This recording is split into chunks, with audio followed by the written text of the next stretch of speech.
a North Korean-run restaurant in Beijing in 2016. That same year, South Korea said 12 North Korean waitresses had defected from a similar restaurant in China, but many details of the journey remained a mystery.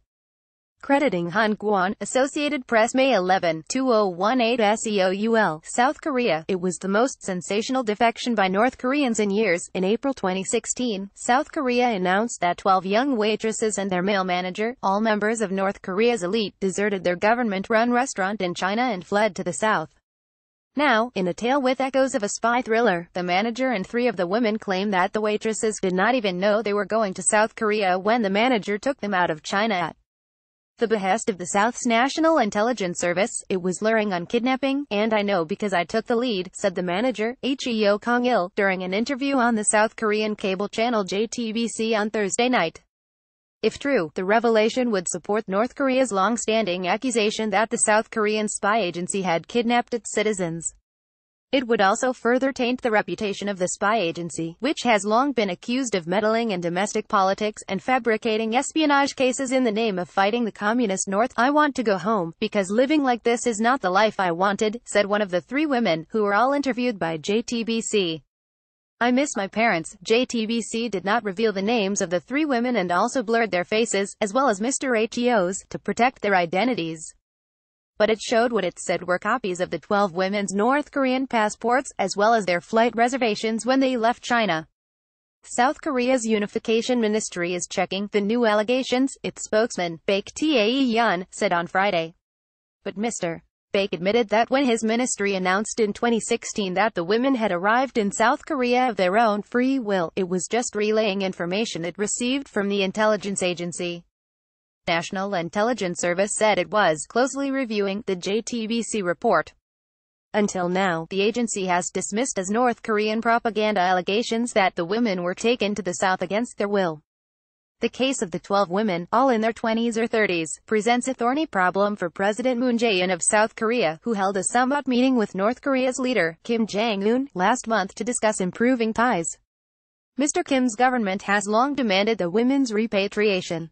But the South has always denied abducting North Koreans, saying that about 30,000 North Koreans who have arrived in the South since the 1990s were defectors.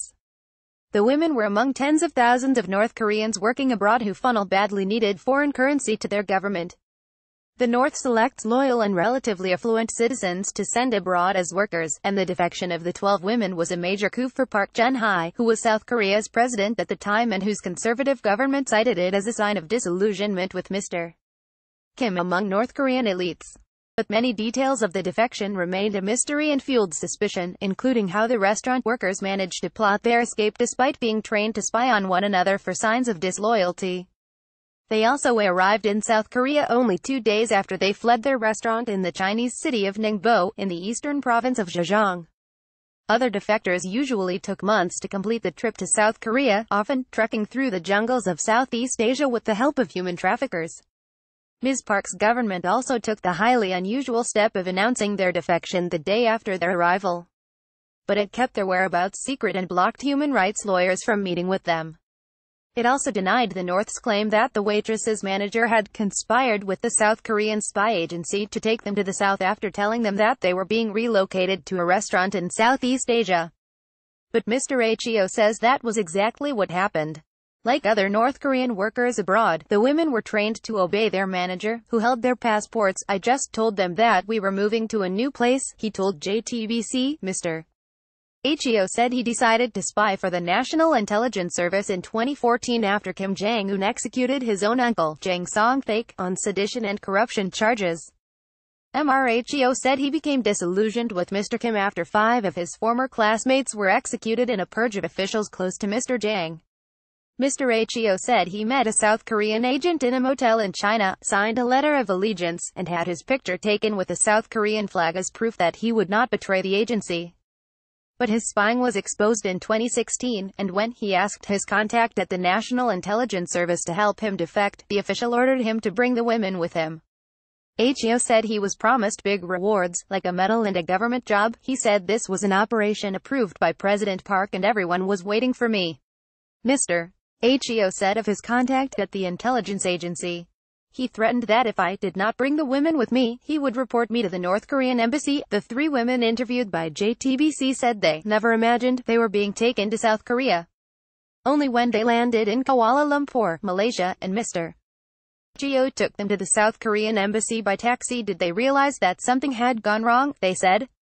When they balked at entering, they said Mr.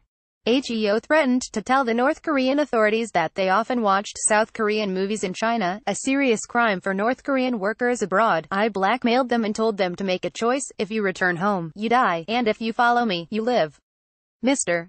Heo said, I am now remorseful for what I did. Inside the embassy, the women signed statements that they were defecting of their own free will. They said working in China had been their dream because they could earn in a month what they made in a year in North Korea. It was also their only chance to travel outside their isolated, impoverished country. Now in South Korea against their will but unable to return home, they said that they have struggled to adjust, attending schools, working part-time jobs and learning to speak with a South Korean accent. They said they hid their identities and refused until now to reveal their ordeal to avoid harming their parents in the North, where families of defectors are often treated as traitors. It has been so hard for me because I wanted to tell my parents that I am okay, but I can't, one woman said. Mr. Heo said he decided to speak out because after he defected, President Park was impeached and the intelligence agency never gave him the rewards it had promised. He said he also realized, after arriving in the South, that the timing of the group's defection was moved up more than a month to help rally conservative votes in parliamentary elections. They had me believe that this was a big patriotic operation, he said. But they used me and then shot me in the back.